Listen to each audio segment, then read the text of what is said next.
শুরু করছি হেলেন মুরহাউসের লেখা মৃত্যু নিবাস। আজ আপনারা শুনবেন এই নভেলের 34তম পর্ব।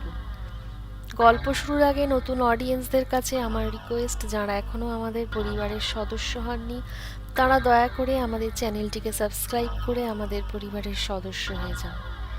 তো শ্রোতা বন্ধুরা, শুরু করছি মৃত্যু নিবাস, আজ পর্ব 34। পুরো বাড়িতে সিসিটিভি ক্যামেরা আর অডিও ইকুইপমেন্টের সেটিংস কমপ্লিট করা হলে পিটারসন এবার মার্থার দিকে চেয়ে জিজ্ঞেস করলেন, তোমার কি খাওয়া দাওয়া হয়ে গেছে?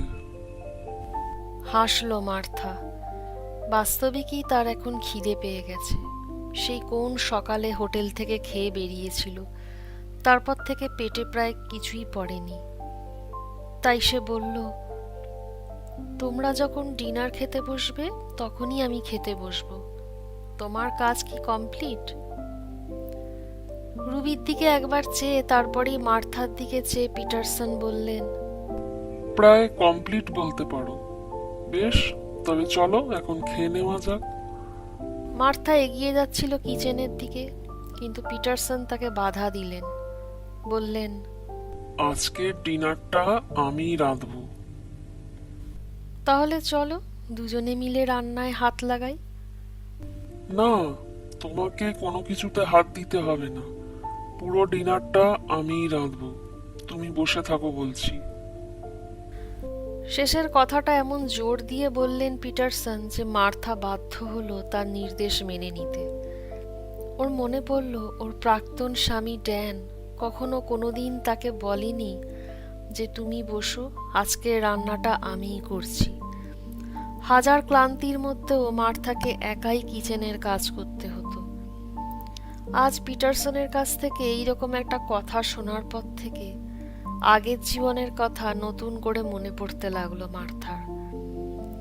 অগত্যা ডাইনিং টেবিলের চেয়ারে বসে বসে কিচেনে পিটারসনের কাজ দেখতে লাগলো সে। মাঝে মাঝে এদিকে প্লে ম্যাটের ওপর বসে একটা প্লাস্টিক বল নিয়ে খেলায় মত্ত রুবির দিকেও নজর রাখতে লাগলো।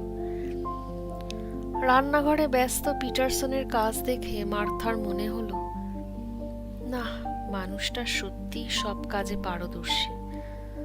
আধ ঘন্টার ভেতর পেস্তা, চেরি, টমেটো আর অলিভ দিয়ে দারুণ একটা আইটেম বানিয়ে ফেলল পিটারসন। তারপর 10 মিনিটের ভেতর টেবিলে খাবার দিয়ে দিল। হাসি মুখে বলল, এই নিন ম্যাডাম, আপনার ডিনার রেডি।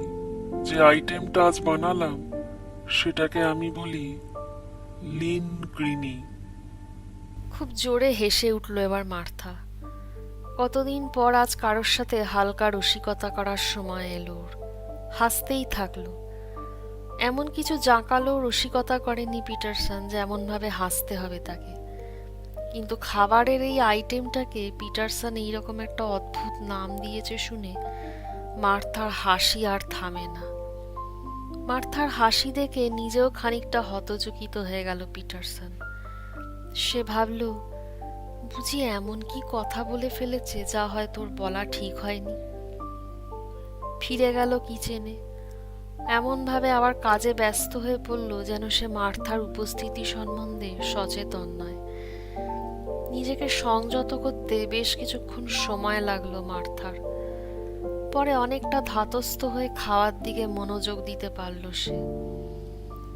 একটু পরে একটা বড় গ্লাস ভর্তি ওয়াইন নিয়ে এসে মার্থার সামনে টেবিলে রাখতে রাখতে পিটারসন বলল, আমার রসিকতাটা তোমার খুব মনে ধরেছে মনে হচ্ছে। এমন বোকার মতো মুখ করে মার্থার দিকে চেয়ে কথাটা বলল পিটারসন যে মার্থার পেটে আবার হাসি কুলকুল করে উঠল। কিন্তু এবার কোনো রকমে নিজেকে সংবরণ করে মুখটা যথাসম্ভব সিরিয়াস করে বলল, মোটেও তেমন কিছুই নয়, কিন্তু তোমার বানানো আইটেমটা বেশ লাগছে, আর আমি খুব খুশি যে তুমি আমায় রান্না করে খাওয়াচ্ছ। এই বলে রিলিজ করে খেতে লাগলো মার্থা। প্রকৃতই সে এখন এই বাড়িটা খুব এনজয় করছে। একমাত্র কারণ তার সঙ্গে পিটারসন আছে, নইলে শুরু থেকেই একা একা এত বড় কটেজে তার মোটেও ভালো লাগতো না। তার উপর যা সব ঘটনা ঘটে গেল, এর উপর একা থাকার কথা সে স্বপ্নেও কল্পনা করতে পারত না। সত্যি আজ সে বুঝতে পারছে একটা মানুষের কাছে অন্য একটা মানুষের সান্নিধ্য কতটা প্রয়োজন। একা থাকলেই যত ভয়, যত বিপদ চেপে বসে একলা মানুষের ঘাড়ে। মানুষ বা যে কোনো জীব সঙ্গী ছাড়া বাঁচতে পারে না। এই চিরন্তন প্রবাদ বাক্যের মর্ম সে এবার টের পাচ্ছে। কিন্তু বেশি সময় সে এরকম নিশ্চিন্ত থাকতে পারল না। যখনই সেই ভাবনাটা তার মাথায় এলো, যেই বাড়িতে, যেটা কিনা একটা হানা বাড়ি, অতৃপ্ত প্রতিহিংসাপরায়ণ প্রেতাত্মাদের নিশ্চিন্ত আবাসস্থল, সেখানে আর কিছুক্ষণ পর তাকে একা থাকতে হবে, সম্পূর্ণ একা। এই চিন্তাটা মাথায় আসা মাত্রই তার বুকটা দুরু দুরু করে উঠতে লাগলো। কিন্তু পরক্ষণেই তার মনে পড়ল, এ বাড়ির প্রত্যেক ঘরে ঘরে ক্যামেরা আর অডিও টেপ লাগানো রয়েছে। বাইরে থাকবে পিটারসন আর গ্যাব্রিয়েল। মার্থার সামান্য বিপদের আঁচ পেলেই ছুটে আসবে ওরা। খুব সাবধান, এবার এই রহস্যের জট খোলার পালা এখন। তাকে এখন প্রতি মুহূর্তে পিটারসন আর গ্যাব্রিয়েলের নির্দেশ মেনে চলতে হবে।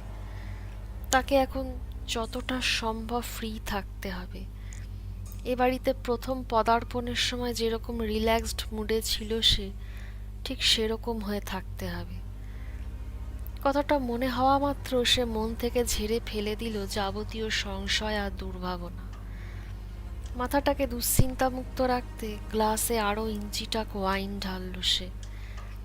তারপর পানীয়ের গ্লাসে চুমুক দিয়ে কেশে গলাটা পরিষ্কার করে নিতে নিতে পিটারসনকে উদ্দেশ্য করে জিজ্ঞেস করল, তুমি ড্রিঙ্ক করবে না উইল?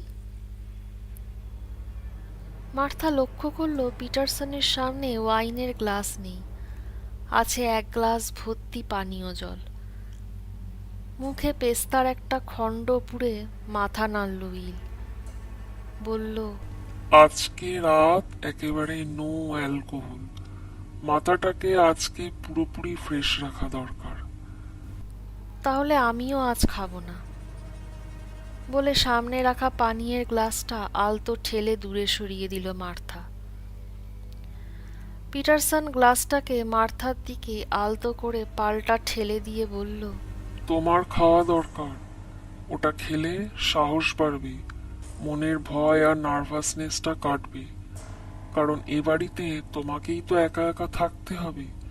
আমি তো শুধু বাইরে থেকে ওয়াচ করব। তাই তোমার ড্রিঙ্ক নেবার দরকার আছে, কিন্তু আমায় ড্রিঙ্ক করলে চলবে না। মার্থাকে আবার দুশ্চিন্তা গ্রাস করল, নার্ভাস লাগতে লাগলো তাকে। উইলের একা থাকতে হবে তোমায় কথাটা শুনেই ওর মন থেকে পলকে ফুৎকারে উড়ে গেল যাবতীয় সাহস। উইল ওর মুখের নার্ভাস ভাবটা লক্ষ্য করে হেসে উঠে বলল, ওয়েল, এখন মার্থা আর্মস্ট্রং এর সাথে কিছু পার্সোনাল আলোচনা চলতে পারে। মার্থার ভ্রু কুঞ্চিত হয়ে উঠতে দেখে সে ব্যাপারটা খোলসা করতে গিয়ে বলল, আই মিন, আমরা তো এখন কেউ কারুর ব্যাপারে ভালো করে কিছু জানি না। এখন কি একটু ভালো করে আলাপ করে নেওয়া যায় না? অবশ্য যদি তোমার আপত্তি থাকে। নট রিয়েলি, কিন্তু কি আর শুনবে বলো? একটা ছোট শহরে জন্ম আমার। মা বাবা একটা ছোটখাটো পাবের মালিক ছিলেন। আমি যখন খুব ছোট ছিলাম তখন আমার বাবা গল্পটি শোনার জন্য আপনাদের সবাইকে অসংখ্য ধন্যবাদ। পরবর্তী পর্ব পেতে অবশ্যই আমাদের চ্যানেলটি সাবস্ক্রাইব করুন এবং বেল আইকনটি ক্লিক করুন। গল্পটি ভালো লাগলে অবশ্যই ভিডিওটিতে লাইক ও কমেন্ট করে জানাবেন। শুভরাত্রি।